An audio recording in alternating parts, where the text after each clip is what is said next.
और हम पूरे देश में जाके अपने लोगों को तैयार करेंगे।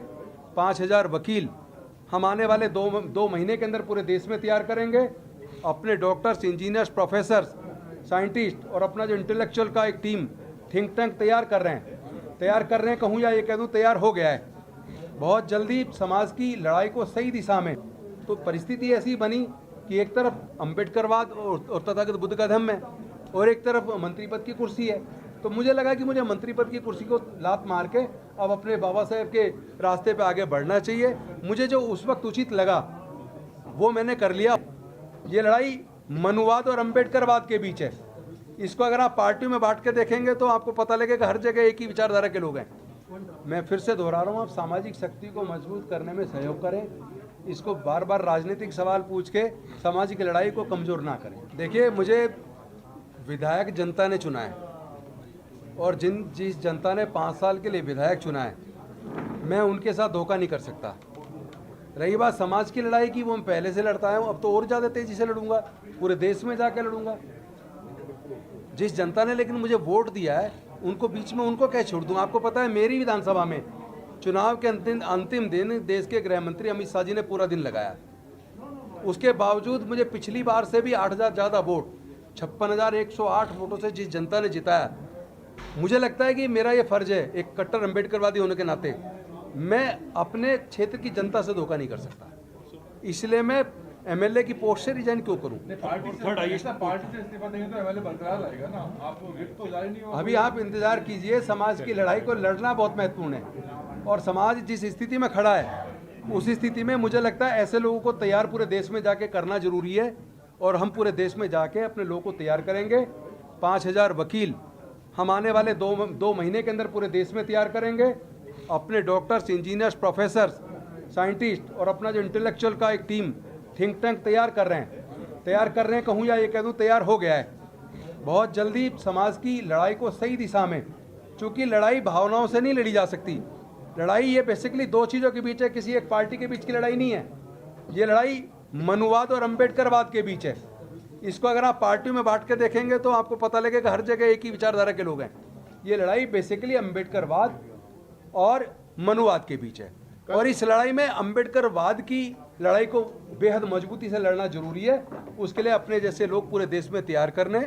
इसको हम राजनीतिक दृष्टि में जाएंगे तो हमारा समाज की लड़ाई पीछे छूट जाएगी, क्योंकि जब हम राजनीति के चक्कर में गए तब तक हमारी समाज की ताकत कमजोर हुई है।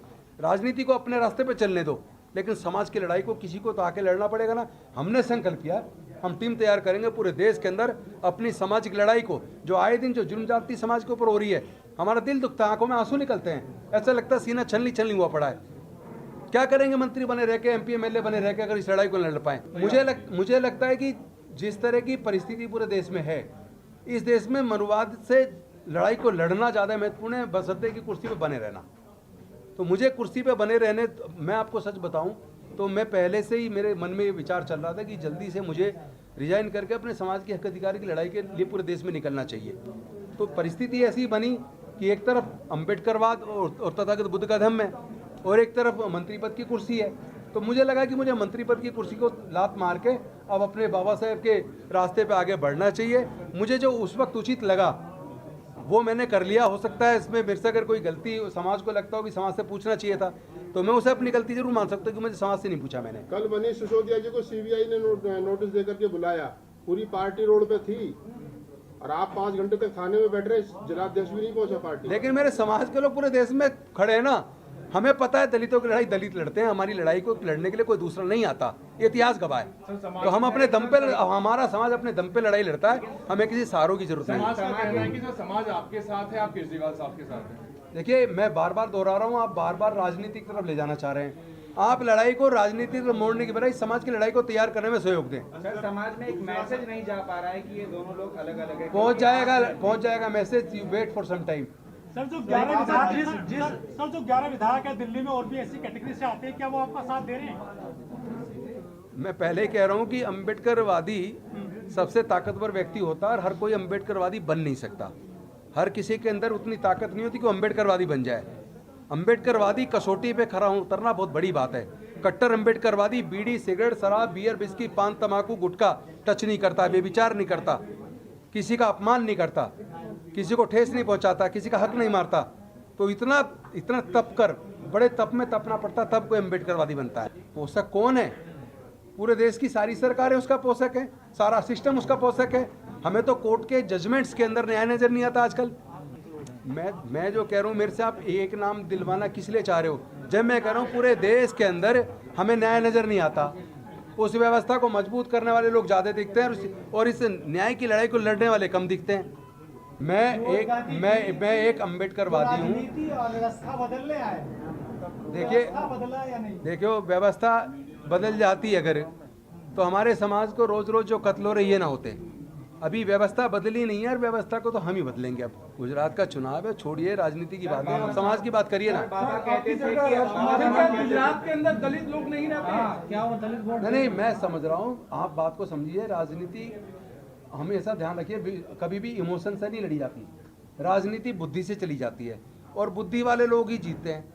आप उसमें, हमारे लोग ज़्यादा तक नुकसान इसलिए उठाते हैं, वो हमारे लोग भावुक ज़्यादा होते हैं। लड़ाई भावनाओं से नहीं लड़ी जाती, बुद्धि और विवेक से लड़ी जाती है। आप अगर सच्चे बुद्धि के अनुयायी बाबा साहब को मानने वाले हैं, तो अपनी लड़ाई को बुद्धि और विवेक से लड़ो, भावनाओं में ज़्यादा मत रहिए। मुझे लगता है हमें अपने समाज की ताकत को एकजुट करना चाहिए। जब समाज की ताकत एकजुट हो जाएगी तो बाकी को जवाब मिल जाएगा। नहीं, देखिए, मैंने पहले कहा, समाज अगर कहेगा तो मैं इतना बड़ा तो नहीं हूँ कि समाज मुझे कह, मैं फिर भी चिपका रहा हूँ। सर, उस बात का तो आज भी सारा आनंद जी को मंत्रालय दे दिया गया है, वो भी नहीं तो अच्छे लोग भेजेंगे ना, कट्टर अम्बेडकर भेजेंगे।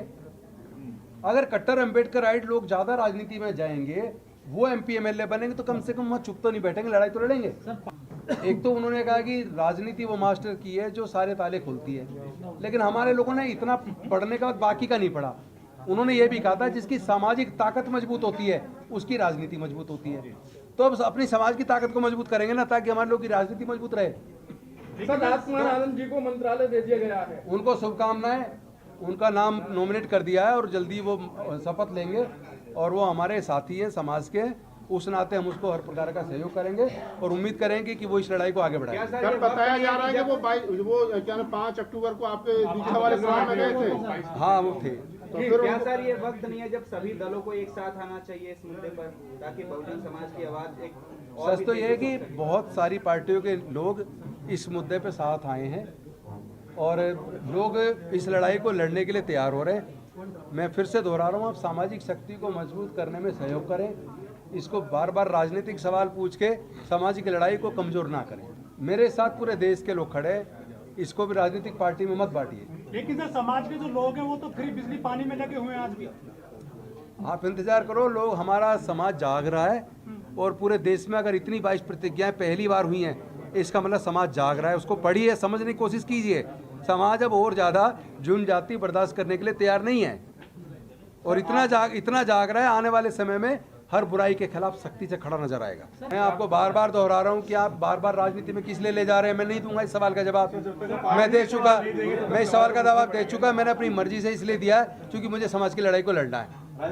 राजनीतिक मंत्री बने रहने के आदमी की कुछ सीमाएं होती हैं, लेकिन मंत्री पद से हटने के बाद MLA की कोई सीमा नहीं है। MLA सवाल पूछता है, मंत्री जवाब देता है। MLA तो मुद्दे उठाता है, तो अब हम समाज के मुद्दे पूरे देश में उठाएंगे। रोड पे तो एक अम्बेडकर जो लड़ता आया आज तक, उसको और ज़्यादा धार देंगे, मजबूती के साथ लड़ेंगे, और कोर्ट में वकालत करेंगे उनकी, अपने लोगों की।